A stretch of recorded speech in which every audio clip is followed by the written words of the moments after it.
How did you get through it? How can you stand it? They told us in the beginning that we need to keep the story out there. We need to keep it going. Ready? Yeah. Can you count? I always say I've got through it because I've got God on my side. A quiet town, a hard-working family, and a crime so brutal it silenced a whole community. In November 1987, the Dardeen family vanished from their modest trailer home in rural Illinois. What followed wasn't just a tragedy, it was a nightmare. A case so savage, so senseless, that even hardened detectives were left shaken. And decades later, the question still remains, who could do this, and why? This is the story of the Dardeen family murders, one of America's most chilling unsolved crimes.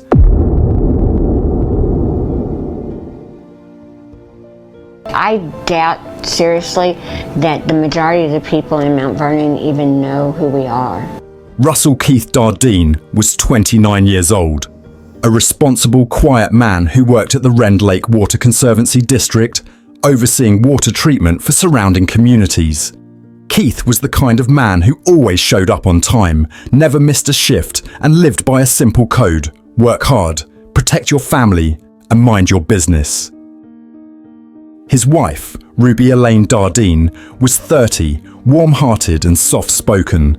She was nearly 9 months pregnant with their second child, a baby girl they hadn't yet named. Elaine adored being a mother, and her entire world revolved around their son, Peter.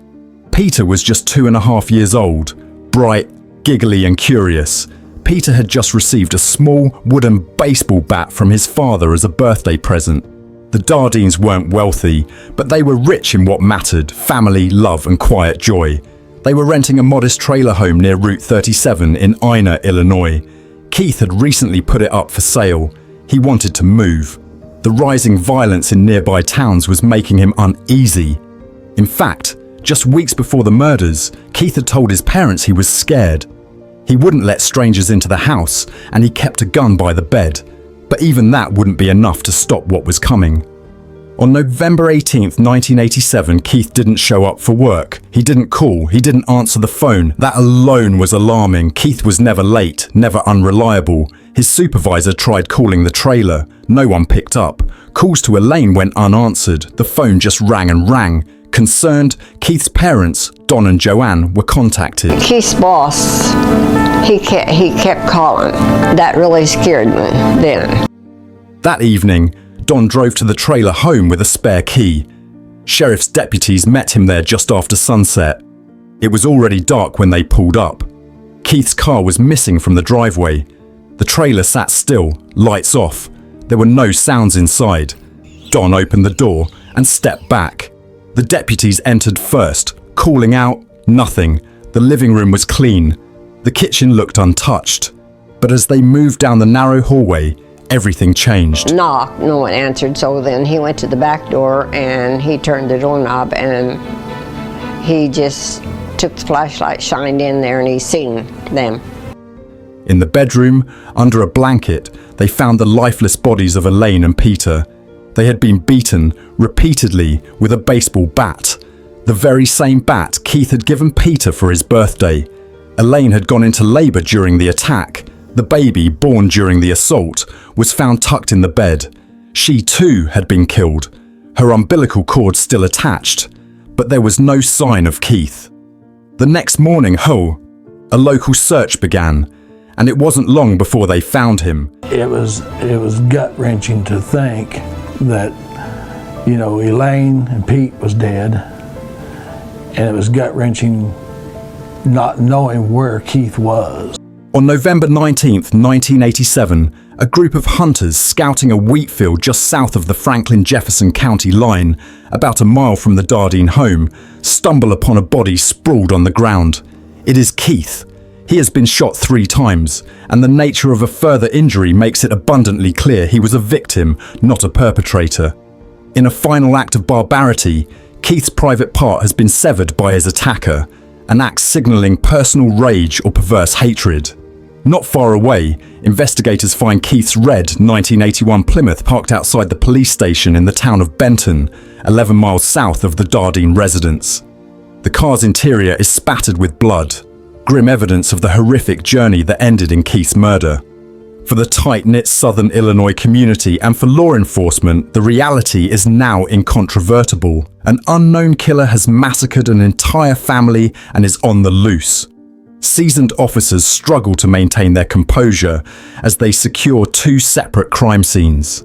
One investigator later describes the brutality of the crime as just extreme, so terrible and egregious. The Dardeen family's slaughter will soon be recognized as one of the most vicious crimes in Illinois history, a case so disturbing that it will be deemed too gruesome even for certain crime TV shows.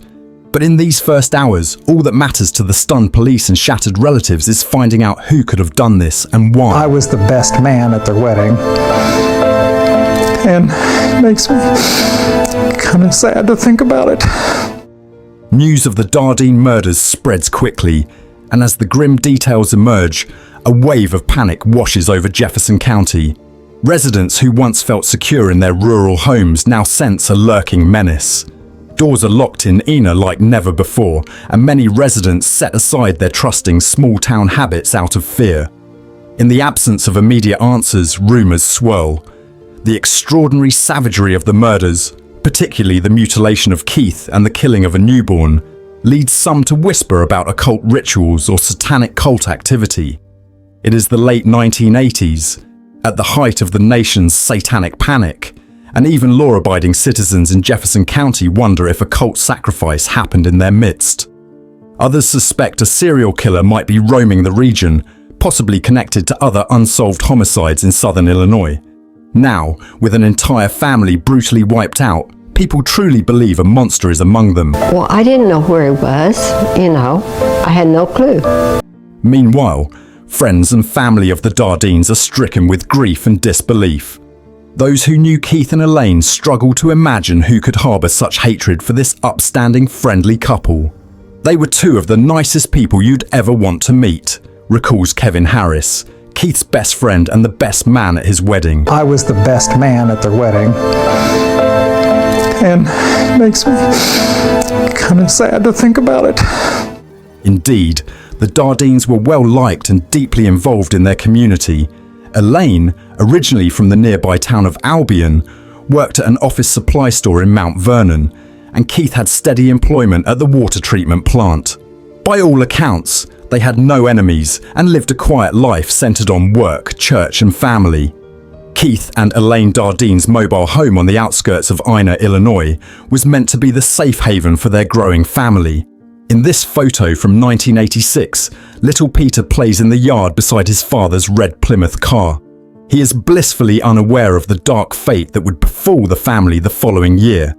Friends also recall the Dardeens' sense of fun and creativity. The family was known around town for their prize-winning group Halloween costumes, often dressing up together in elaborate themes that delighted their neighbours.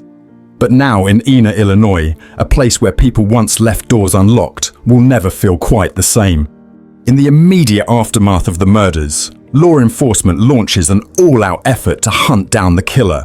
The Jefferson County Sheriff's Office quickly joins forces with the Illinois State Police, assembling a large task force, reportedly 30 detectives working full-time, to investigate the Dardeen case. These investigators fan out across Jefferson County and beyond, conducting over 100 interviews in hopes of uncovering any clue that might crack the case.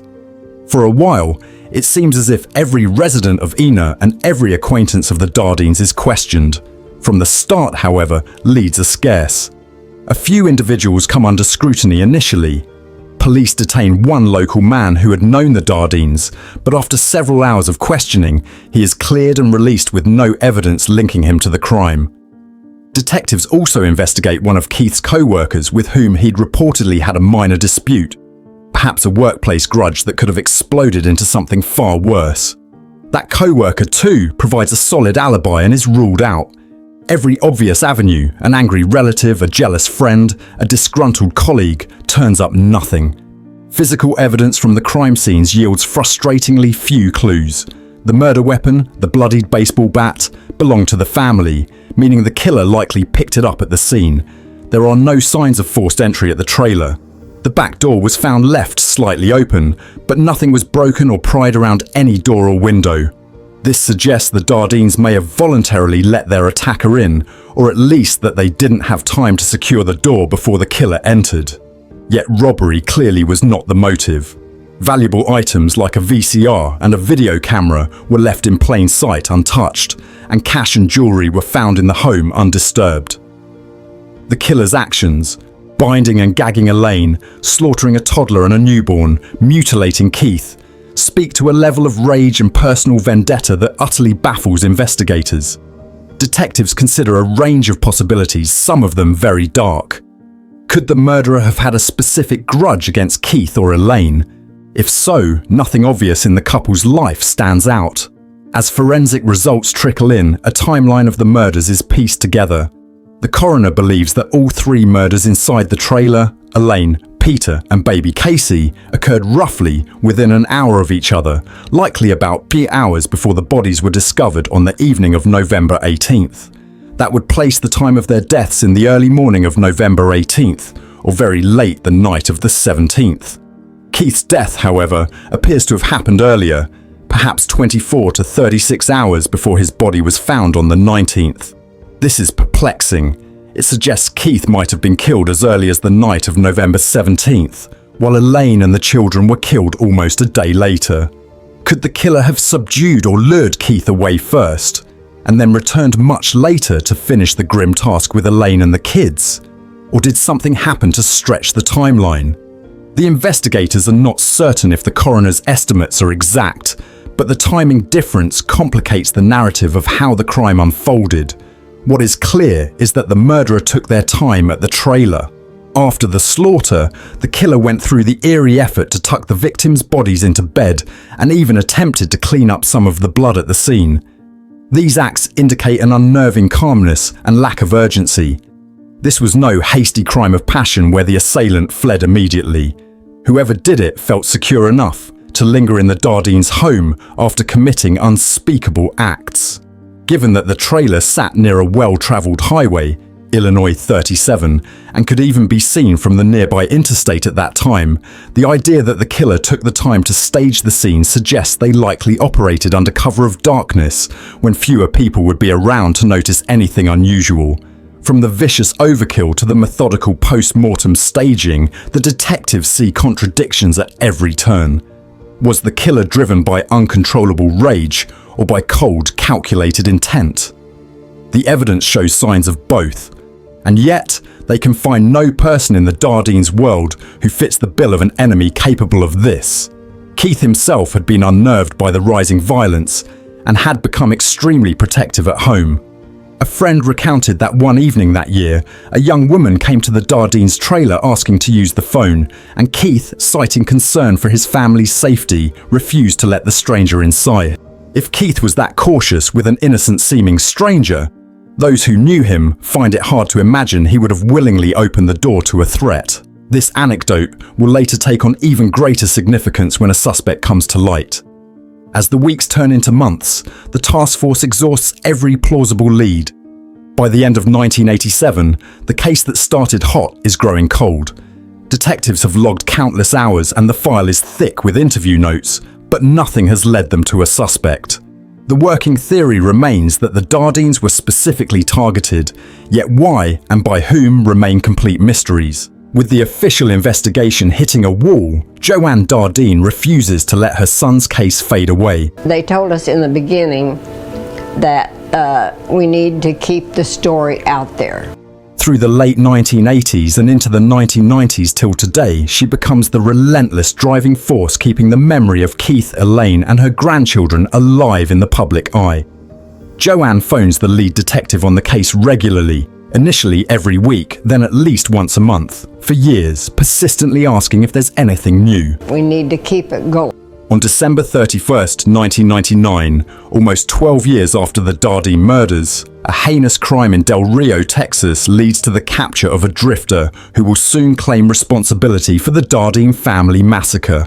He is Tommy Lynn Sells, a 35-year-old drifter, fitting the very profile of an itinerant serial murderer that some in Illinois had suspected might have been responsible for the Dardeen crime.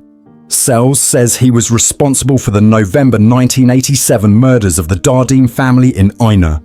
When investigators in Jefferson County learn that Tommy Lynn Sells, now a convicted murderer in Texas, is naming himself as the Dardeen killer, they are stunned and cautiously intrigued.